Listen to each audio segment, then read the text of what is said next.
Hello everyone, అందరు ఎట్లున్నారు? బాగున్నారా? మేమైతే చాలా బాగున్నామండి. కొత్తగా మన ఛానల్ని చూసే వాళ్ళైతే సబ్స్క్రైబ్ చేయడం మాత్రం అస్సలు మర్చిపోవద్దు. మీరు మర్చిపోరని అనుకుంటున్నా.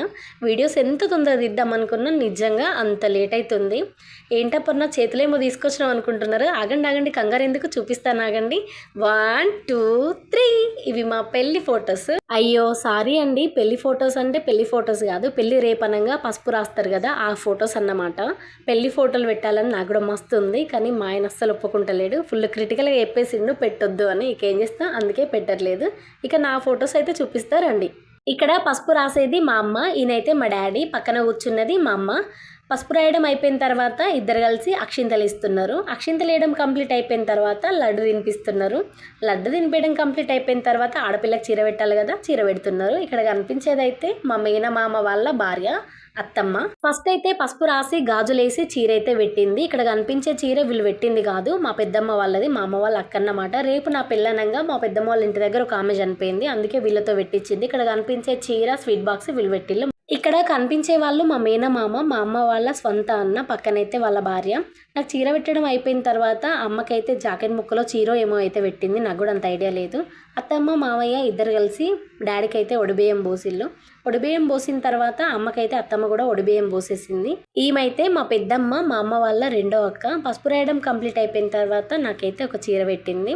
తర్వాత స్వీట్ అయితే తినిపించేసింది. పెళ్లికి వచ్చిందా లేకపోతే ఏదైనా యుద్ధానికి వచ్చిందా అన్నట్టు లేడీ విలన్ లాగా ఎక్స్ప్రెషన్స్ ఇస్తుంది కదా ఈమైతే మా డాడీ వాళ్ళ అక్క. 10 ఫోటోలు తిస్తే ఒక్క ఫోటోలో నవ్వింది, అంత కడుపుమంటుంది నా మీద. ఎందుకు అనుకుంటున్నారా? ఈ పెళ్లి దానికి ఇష్టం లేదు, అందుకే లేడీ విలన్ లాగా ఎక్స్ప్రెషన్స్ ఇస్తుంది. వీళ్ళిద్దరైతే అమ్మకున్న డాడీకి ఒడిబియ్యం పోసేసిల్లు. ఇక్కడ కనిపించే ఆంటీ అయితే మా ఫ్రెండ్ వాళ్ళ అమ్మ, మా ఇంటి ముందే ఉంటారు. ఇక్కడ కనిపించే అమ్మాయి కూడా మా ఇంటి దగ్గర అమ్మాయే.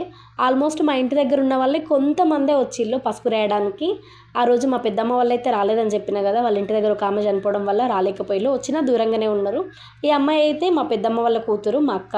ఈ శారీకి మ్యాచింగ్ లంగా తీసుకొచ్చింది, ఇంకా బ్లౌజ్ స్టిచ్చింగ్ వేసి తీసుకొచ్చేసరికి కట్టుకొని కొన్ని ఫొటోస్ అయితే దిగినా.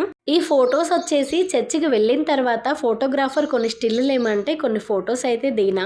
ఎంగేజ్మెంట్, పెళ్ళి, రిసెప్షన్ అన్నీ ఒక్క రోజులోనే అయిపోయినాయి. ఒక్క రోజులోనే నా సంతోషం కూడా ఆవిరైపోయింది. పెళ్ళంటే ఇట్లా చేసుకోవాలని చాలా ఎక్స్పెక్టేషన్స్ ఉంటే నా పెళ్లితో మాత్రం అన్నీ ఆవిరైపోయినాయి. ఇట్లా మాత్రం ఎవరు ఎక్స్పెక్టేషన్స్ పెట్టుకోకండి అబ్బా. ఫస్టే ఓవర్ ఎక్స్పెక్టేషన్స్ పెట్టుకుంటే అవి జరగకపోతే బాధ అనిపిస్తుంది కదా, అందుకే చెప్తున్నా. ఇక్కడ మా అమ్మ మా డాడీ బట్టలు తీసుకొచ్చి పాస్టర్ చేత ప్రేయర్ చేపిస్తున్నారు. ఇక్కడ మధ్యలో కనిపించే వాళ్ళైతే మా అత్తమ్మ, మా మామయ్య. ఇటు చివరికైతే మా అమ్మ మా డాడీ. ఇక్కడ కనిపించే వాళ్ళైతే మా అత్తమ్మ, నాకైతే ఇక్కడ బట్టలు పెడుతుంది. ఇక్కడ మధ్యలో కనిపించే వాళ్ళైతే మాడబిడ్డ వాళ్ళ భర్త. ఇంకా ఇటైతే మా మామయ్య, మా అత్తమ్మ, నేను, మా డాడీ, మా మమ్మీ, మా తమ్ముడు, మా చెల్లె. ఇక్కడ కనిపించే వాళ్ళైతే మా అత్త వాళ్ళ అక్క కూతురు, నాకు ఆడబిడ్డ అవుతుంది. ఇక్కడ మా అత్త అయితే నాకు లడ్డు తినిపిస్తుంది. తర్వాత నన్ను లోపలికి తీసుకెళ్ళి వైట్ శారీ కట్టి రెడీ చేసిళ్ళు. పాస్టర్ అమ్మ ప్రార్థన చేసి మళ్ళీ చర్చిలోకి అయితే తీసుకొచ్చిళ్ళు. క్రిస్టియన్ మ్యారేజ్లో రిజిస్టర్ మ్యారేజ్ లాగా అమ్మాయి తరపున ఇద్దరు, అబ్బాయి తరపున ఇద్దరు సాక్షులు ఉండాలి. వాళ్ళ సాక్షి సంతకం పెట్టాలి. మా ఆయన తరపున వాళ్ళ పెద్దనాన్న, వాళ్ళ చెల్ల వాళ్ళ హస్బెండ్ పెట్టిళ్ళు. నా తరపున మా అక్క వాళ్ళ హస్బెండ్, మా ఫ్యామిలీ ఫ్రెండ్ పెట్టిండు.